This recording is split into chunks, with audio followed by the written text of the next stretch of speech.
Happy last day of 2021. Tonight, we went through the data to find the breaking the news stories you clicked on the most over this past year. We start with what's happening right now. It's been another hard year. We once again had a pandemic hanging over our heads. Once again, school has been difficult for both students and teachers. But what's different is what we're doing about us. The most talked about story of this year was the quit-demic. Here's the conversation I had with economist Chris Farrell on why so many of us chose to leave our jobs at record levels.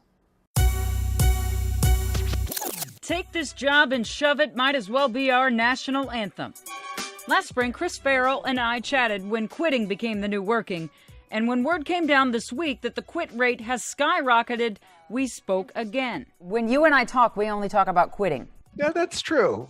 Yeah. 4.3 million Americans quit in August, the highest on record in a month since December of 2000, piling on to a trend in labor since spring. Since April, almost 20 million people have voluntarily quit their job.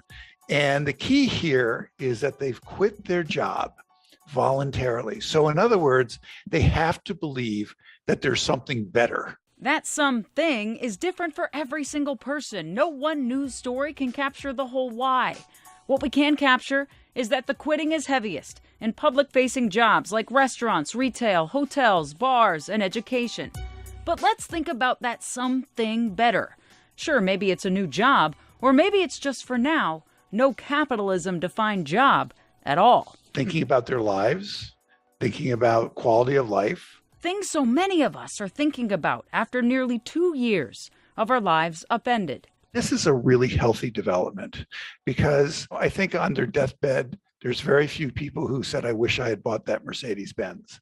But there are a lot of people who said, I wish I had spent more time with my friends or with my family or pursuing some cause or advocacy that I believe in. And so thinking about purpose, thinking about meaning, thinking about what it is I want out of life is not a luxury. It's really important to who we are and what we are. So this reset offsets our labor force. It's something of a fundamental shift, or hopefully it's something of a fundamental shift in the relations between management and labor. Farrell sees that as a positive for you, the worker. You get to choose how you want to work, if you want to work in the labor force sense. Now, that isn't everybody. Many of you have told me you've been looking for the right job for months, to no avail. And that's real too, which is why this subject is so subjective, individual. But what is true is the data. Workers are leaving, and that leaves employers with a tough job, filling them. Another reason shared quite a few times, childcare. The average cost of that per month in Minnesota is in the $1,400 to $1,600 range a month. Many low-wage workers say what they make stacked up against what they have to pay for childcare just doesn't add up. Well, another story that resounded with you this year is another serious one, and that's the mental health of our teenagers. This story was important when it aired back in February, and it's just as important now. It's about a helpline for teenagers by teenagers. Teen Line is just that. A number teens can call to talk to another teen or text to talk to another teen. And it doesn't have to be a crisis. So we really encourage kids to call early, to call when they're young, to just be able to talk about whatever they are sort of burdened with somebody who understands another teen. That's Michelle Carlson. She's the executive director of the Los Angeles-based nonprofit Teen Line. But you don't have to live in LA to call or text it. And you won't be connected with her when you do, or any adult for that matter. You'll be connected with another teenager. Basically, I'm a listener with Teen Line, which means that I'm the person that's going to be picking up the phone if someone calls into Teen Line, and I also answer texts. While the line has been up and running for 40 years, to any kid in the United States or even outside of it that wants to connect, it's never been the lifeline it is now. We're seeing huge increases in terms of anxiety and depression. That's up about 30%. As I mentioned before, family issues are up about 45%. Loneliness is up 40%. And suicide is up about 20% compared to last year.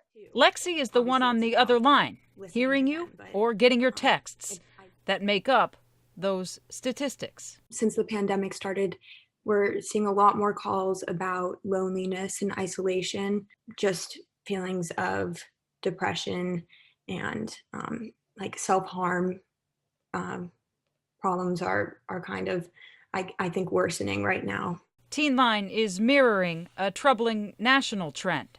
This past summer, the CDC reported 26% of 18 to 24-year-olds having serious thoughts of suicide. For context, those who are 45 years old and older reported feeling that way at less than 4%. Emergency room visits for mental health reasons for teenagers, those were up 31% in 2020 compared to the year before. As adults, we can rationalize that we know that there'll be an end to this. But I think when you're at that age, it feels like forever. So the line that had been cast years ago is yours now. To any teen who can hear this story for the taking. And if you're worried that the teen on the other end of the call or text is going to try and fix you, don't worry about it. The rule is to listen, not fix. The power behind just listening to someone and empathizing and seeing them and just recognizing their problems, because that's all we really need right now. We're not supposed to give people advice. There's so much good that can just come out of being a friendly person on the other end of the phone. Also, Lexi wants you to know no problem is too small. You could call over burning eggs or a bummer TikTok. Or you could call with a big problem, like a rotten home life or feeling like you can't feel anymore. We're also so available to listen to teens that are just feeling alone and need someone to talk to. So here are the numbers to call or text. I'll leave them here so you can screenshot it or write it down. Maybe you don't need these numbers, but maybe you know somebody who does. Or maybe you just want to think it over. All of those are okay. It's a line cast for you to use it or share it, however you see fit. One last thing. I asked Lexi what adults like me or parents, teachers, what we could do to help. And she said, listen, validate us. She said they know they aren't in our shoes with what burdens us, but you, me, we also aren't in theirs. So we could all do a little bit better by listening to each other a little bit more. All right, we're going to switch gears and get into some of the lighter stories that you were into over the past 365 days on this show. It seemed like you couldn't go online for a while without seeing drone video. We've got an awesome one and the story behind it next. I bet you remember seeing bits and pieces of that awesome drone video flying through the Bryant Lake Bowl in Minneapolis. It got international attention back in March, and it's one of the most clicked on stories of the year on this show. Here's Kent with the story behind the video. If you're a fan of Bryant Lake Bowl in Minneapolis, or just a fan of mind-blowing video, we just got here. Chances are you're one of the millions of people who have now seen and shared this. And we know you have questions. Everyone's doubting it. I can vouch that it's 100% real. I was here. More specifically, Farrah Donovan was behind the bar. You see me for a split second. She's the real bartender here and says everyone else in the video was a volunteer as well, or part of the production team from Sky Candy Studios. There's no cuts, it's a one take. Yep, no CG. Director Anthony Jaska helped come up with the concept of showing every part of the iconic bar and bowling alley. I'm walking through the scene and I'm cueing each people to throw the ball, or it's coming back up. It takes a lot of effort, a lot of time. So just because you shot it in one shot doesn't mean it didn't take a really long time or take a few tries. Right, yeah, so I think that was the 10th take. That was the last take that he did. He is Jay Christensen, the drone pilot who uses some high-tech goggles to pull off that mind-bending mini drone wizardry. You're able to see the live feed through this camera here, so you're instantaneously streaming that to your goggles, and then the GoPro's getting the cinematic video throughout it. By far, the part of the video that brought the most questions is when he took the drone from the lanes to the back without much room to spare. All morning I was like stressed about it, like that's going to be a hard move, and I ended up going 15 for 15 on that. I never crashed once on that move. What? Yeah, the hardest move to me was actually coming in the front door to start.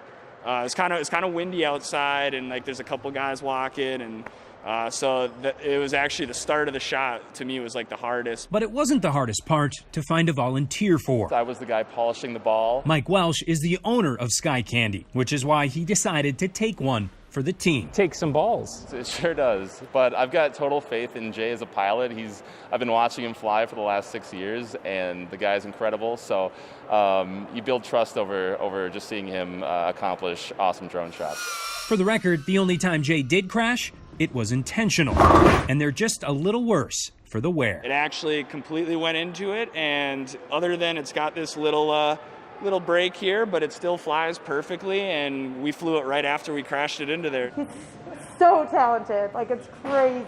Crazy that it all came together here. Why Bryant Lake Bowl? It's been a tough year for Lake Street, and not just because of COVID, but all the buildings that were burned and a lot of the things that have happened to Lake Street made me really think if there was a day where Bryant Lake Bowl wasn't here, that'd be a bummer for sure. So if we can help out with the shot and be creative in the meantime, I think it's a win-win all around. Not too bad to have exposure, like more than 1 million views of this place. That's so wild. Yeah, it's awesome. I mean, this place deserves it though.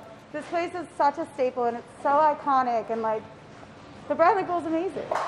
We're open, come see us. Anthony told us the only thing that was added when they edited the video was the sound and the talking, simply because that little drone actually makes quite a bit of noise. Well, coming up, a St. Paul runner grabbed your attention this past year for his unique route. That story's after the break. Welcome back to the Best of BTN 2021. Well, when pandemic restrictions first went into effect, a lot of us were looking for things to do to keep us busy. And for one guy in St. Paul, that meant shaking up his running route. And it really took off with a lot of you. Here's Kent. There aren't many bad days Great weather for my last run. when you love running as much Today I will be running 10 miles. as Andy Morgan.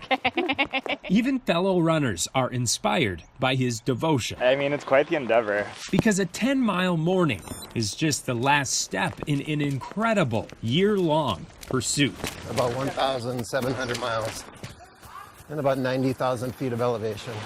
Yet Andy's feet haven't taken him all that far from home. He's been stitching together those 1,700 miles street by street, block by block, like a massive 56 square mile quilt covering all of St. Paul. Think of it as a socially distanced sightseeing staycation, perfect for a pandemic, workable while working from home, and born of boredom. It literally started one day getting up and not knowing where I wanted to run. I was kind of sick of running the same route. And so I just ran back and forth in my neighborhood. And as I was running, I remembered about a documentary that I watched. Gonna go run every single street in San Francisco, and it seemed like a good idea when I had it. Though runner Ricky Gates wasn't the first to run a city, he put the every single street concept on the map in 2018, tackling all of San Francisco's 49 square miles, which added up to 1,100 miles of street. And if you're wondering how Andy squeezed 600 more miles out of St. Paul, well, he didn't just run every single street. He added every single alley. And in St. Paul, it turns out there's a lot of dead-end alleys. Meaning lots of extra work. And a lot of gravel alleys like this, too. I mean, talk about a survey of the roads. Yep. Have you sent notes I to the have city not. or the county? I have not. I did think about that, like maybe I should put pins on all the really nasty potholes. He's at least managed to sidestep them. No small feat, considering the conditions he's had to contend with. Fell down pretty hard once this winter.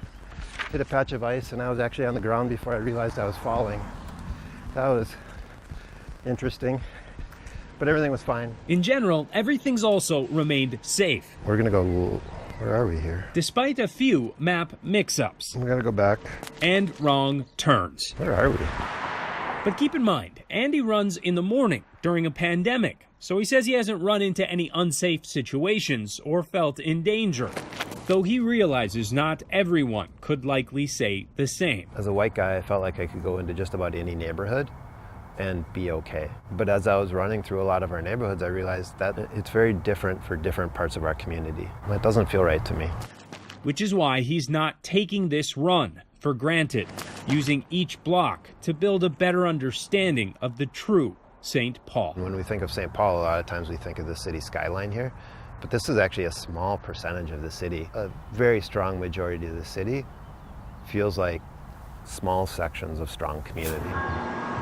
Because even at a time of limited human interaction, he can see the small signs of humanity that make each neighborhood unique and colorful. He's also sought the small bits of history that connect them, from century-old sewer covers to St. Paul's many, many statues of St. Francis. My middle name is Francis, so every time I saw a statue of St. Francis, I had to get a selfie. The journey has clearly been a unique way to connect with his city, and sharing the journey helped him connect with a new community beyond all borders. There's people running Seattle, Portland, Austin, all up and down the East Coast. And we all seem to like to take pictures of our city as we're running and post them. Which brings us to the final photo. It's official. Here at Juneau and Drake, so I'm officially 100% done. And now Andy is again at a crossroads. With every single street and alley of St. Paul now underfoot, the question is obvious. And everybody keeps asking me about Minneapolis, but that's another year and a half investment, and I'm not ready to sign up for that yet. Plus, it's on the other side of the river. In St. Paul, Kent Erdahl, KARE 11 News. Just because Andy isn't ready to run Minneapolis, he hasn't slowed down. He's already added smaller towns like Mendota and Lilydale. Well, after being separated by a pandemic, we've all been looking for ways to stay connected, and we think that's why this next story about a telephone struck a chord with all of you. That's next. Finally tonight, the last entry in our most viewed stories on Breaking the News of the past year. This one got you talking. It's a story about a payphone. Here's Sharon. As time goes by, some things just get rarer and rarer to spot. I Googled and, back to Facebook and Marketplace and search, and they're out there, but nothing that I really like. And I came across this out way west, like Waverly or something. Brian Davis searched for that perfect decoration for his home remodel. Then an idea rang down memory lane. It was like a thing you did growing up. Yeah, we still do to this day. And be like, all right, let's call Mom, And then you just play that little part of Stevie Wonder. I just called to say, I love you. And then you just hang up. Prank calls and their anonymity. I call. That inspired Davis to install a fully functioning payphone out in his front yard. That goes pretty fast. Let's connect to my landline. And at first, Davis had forgotten how to use a payphone. I'm like, oh my gosh, that's right. You'll have to add 4 quarters. I think in the day it was a quarter or something, or a dime. Hi, Hello. Sharon. A throwback to the good old days. The quality is great. When small computers weren't in our pockets, and hearing the voice of your loved ones cost you a little something. It's been really lovely, right? It is just so funny when somebody does come to use it. And you don't mind having people on your property? Oh gosh, no. I think it's a hoot. I think it's so fun. You'll see them walk over and they're just taking pictures. Some have used the phone. I thought, oh my God, I'm gonna call the phone. So it's ringing and the gentleman jumps back out of his car. He runs, he answers it, and I'm like, how do you, and he just loved it. He just thought it was the coolest, funniest thing. Times have changed, but a purpose of a phone hasn't. This little one off Tulip Street in Andover, Minnesota, is bringing people together near and far. Just calling to say, I love you. Sharon Yu, KARE 11 News, Andover. Now, Brian says he didn't decide to make it $1 to make a call. That's just the default price that came with the phone. He says anybody is welcome to come by and use it. For more Breaking the News stories, head to KARE11.com/breakingthenews, and we will be back with all news stories in the new year. As always, thanks for watching. Good night.